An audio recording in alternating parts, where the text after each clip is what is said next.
The Prime Minister of Singapore once cried on live television, not because his country lost a war, because it was thrown out of one.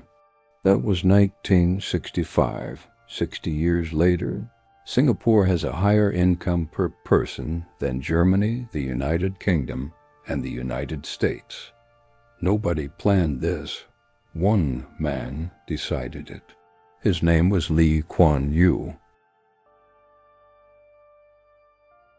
And on the morning of August 9th, 1965, standing in front of a camera in a simple white shirt, with red eyes and a voice that kept breaking, he made a decision that would change everything. Not a decision to give up, a decision to fight. This is the story of how a country with nothing became one of the most remarkable places on earth. To understand why Singapore was expelled, we need to go back a few years. Singapore had been a British colony for over a century, a small island at the southern tip of the Malay Peninsula, just 733 square kilometers, about the size of a large city. Its only real value was its location. It sat at the mouth of the Strait of Malacca, one of the busiest shipping routes in the world. Everything that moved between Europe and Asia passed through those waters. The British understood this. They built a port. They built trade routes. They turned Singapore into a commercial hub. But when Britain's empire began to collapse after World War II, Singapore was left without a clear future. In 1963, Singapore merged with Malaysia, hoping that together they could build something stable. It seemed logical. Two territories, shared geography, shared history, shared trade. But it didn't work. Ethnic tensions between the Chinese majority in Singapore and the Malay-dominated government on the peninsula created deep political conflict. Riots broke out. Trust collapsed. 2 years later, Malaysia made its decision. Singapore had to go. And so, on that August morning, Kuan faced a problem with no obvious solution. Singapore had no fresh water of its own. It depended on Malaysia for more than half its supply. It had no farmland to feed its people, no natural resources, no oil, no gas, no minerals, no army, and no experience as an independent nation. From the outside, Singapore looked finished before it even started. But Kuan was not the kind of man who accepted that quietly. And neither are the people who seek out stories like this one.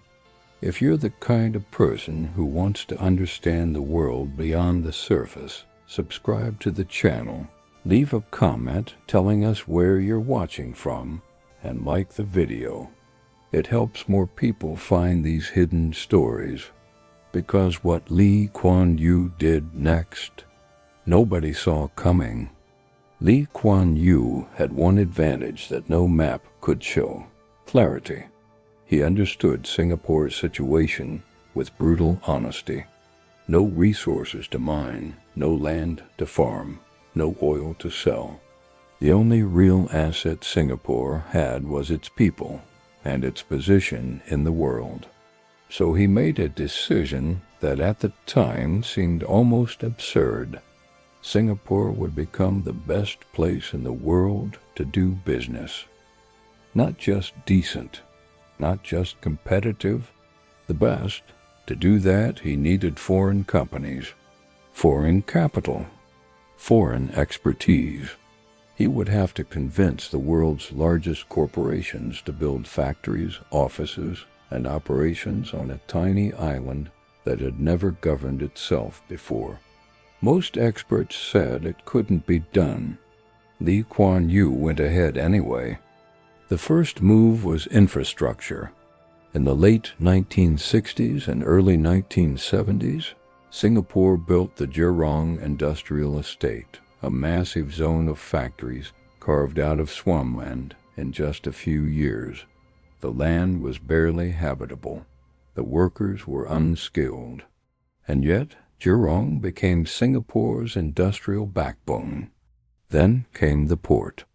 Singapore expanded its harbor into one of the busiest in the world, handling cargo from every continent. Ships that once sailed past now stopped. And then came Changi Airport, a project so ambitious, so precisely engineered, that it would later become the most awarded airport on the planet. Year after year, for decades, Singapore was building itself piece by piece out of almost nothing. But infrastructure alone wasn't enough. Investors wouldn't come or stay if they didn't trust the system. So Lee Kuan Yew attacked corruption with extraordinary force. He raised the salaries of government officials to among the highest in the world. His logic was simple. If you pay people well, they have less reason to steal. And if they steal anyway, the punishment would be severe. Singapore became one of the least corrupt nations on earth, not because its people were different, but because the system made honesty the rational choice. Then came one of the most controversial decisions of all. Lee Kuan Yew made English the language of education and government, not Mandarin, not Malay, not Tamil. English. In a country where most people spoke none of those as a first language, this was deeply unpopular. It felt like an erasure of identity. Families were divided over it. Communities pushed back hard. But Lee Kuan Yew held firm. He understood that English was the language of global commerce, science, and law. If Singapore wanted to compete internationally, it needed to speak the world's language.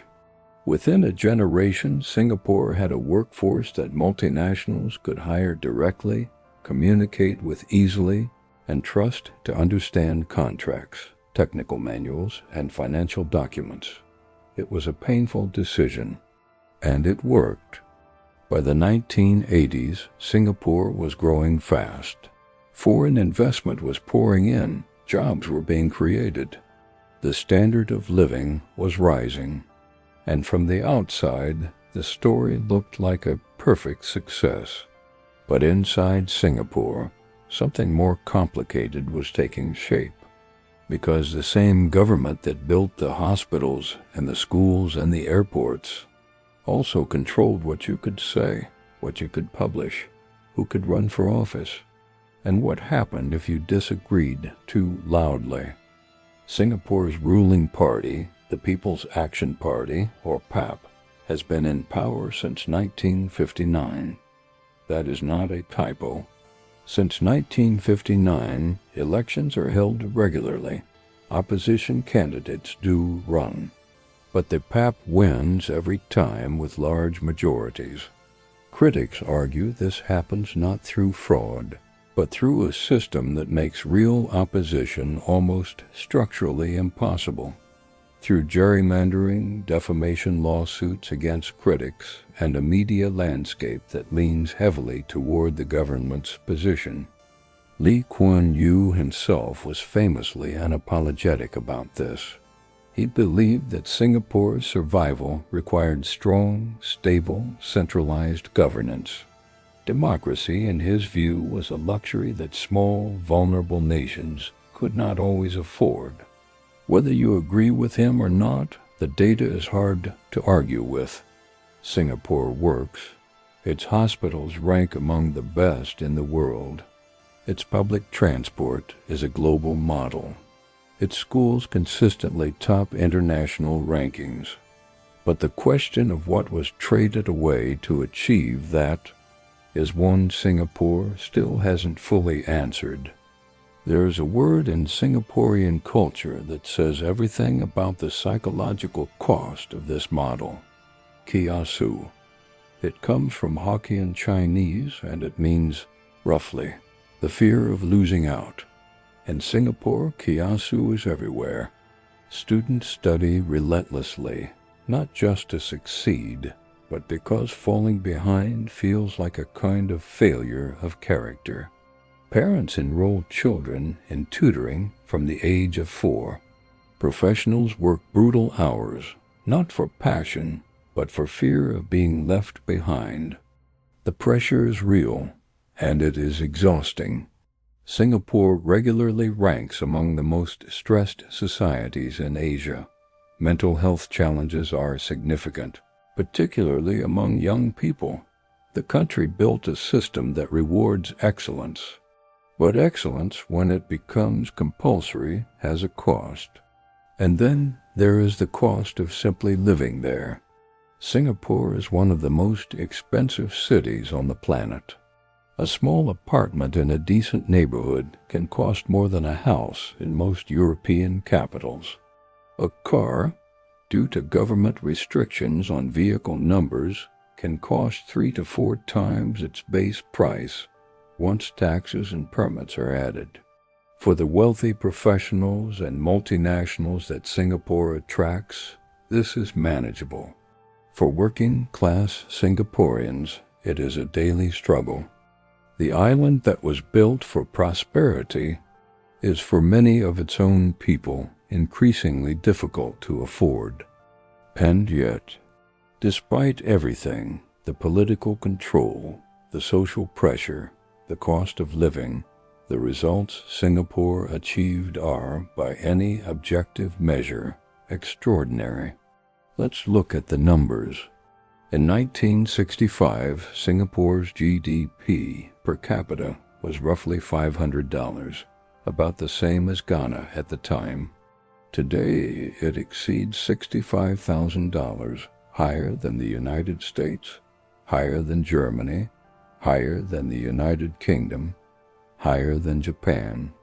In 60 years, Singapore went from a rejected, resourceless island to one of the wealthiest nations on earth, not in oil money, not in inheritance, in engineered, systematic, deliberate prosperity. One of the most remarkable parts of this story is housing. In the 1960s, Singapore had a severe housing crisis. Overcrowded slums, poor sanitation, families of 8 living in single rooms. Kuan created the Housing Development Board, the HDB, with a radical mission: build affordable, high-quality public housing for everyone. Today, more than 80% of Singapore's population lives in HDB flats. But these are not the grim concrete towers associated with public housing in other countries. They are well-maintained, well-connected, located near schools and transport links, and crucially, Singaporeans can own them. The HDB system turned renters into owners. It gave ordinary people a stake in the country's prosperity, and it became one of the most studied public housing models in the world. Then there is water. The same country that in 1965 depended on Malaysia for its drinking water, today recycles 100% of its wastewater into clean, drinkable water. The program is called Any Water, and it is so effective that Singapore now exports water treatment expertise to other nations.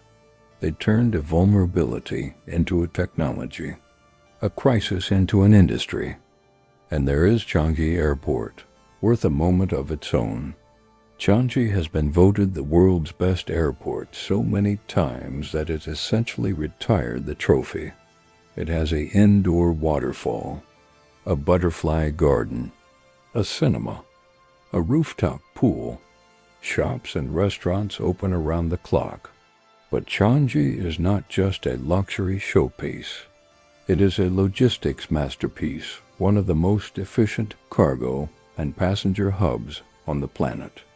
It handles over 65 million passengers a year, and it runs, famously, like a machine. Changi is Singapore in miniature, precise, beautiful, functional, and slightly unreal. Kuan died in March 2015. He was 91 years old. The reaction around the world was remarkable. World leaders from every continent sent condolences. Former U.S. presidents called him one of the great strategic minds of the 20th century. Economists who had spent careers studying development held him up as a singular example of what determined leadership could achieve. In Singapore itself, hundreds of thousands of people lined the streets to pay their respects. Many were weeping. Many were the children and grandchildren of the people who had been there in 1965, watching him cry on television. In 60 years, he had taken a country with nothing and made it one of the most prosperous, most organized, most admired nations on earth. But his legacy is not simple, and he would have been the first to say so. The question that historians and Singaporeans themselves continue to wrestle with is this: what kind of freedom did Singapore trade for its prosperity? Freedom of speech constrained, press freedom limited, political opposition structurally weakened, a culture shaped in part by fear. Fear of falling behind, fear of speaking out, fear of the cost of failure. Kuan believed these were necessary sacrifices.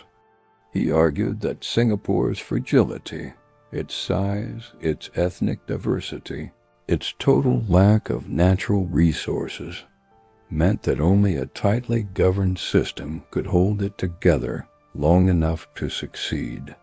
And by almost every economic and social metric, he was right. But metrics don't capture everything. They don't measure the artist who didn't make art because it felt risky, the politician who didn't run because the system wasn't truly open, the young person who left because the pressure was simply too much. Singapore built a remarkable country. Whether it built a completely free one is a different question. Here's what is certain. In 1965, Singapore was a country that wasn't supposed to survive. It had no water, no food, no army, no resources, and no history of independence. The world gave it no realistic chance. 60 years later, it has one of the highest standards of living on the planet. Its children are among the best educated in the world. Its infrastructure is a global benchmark.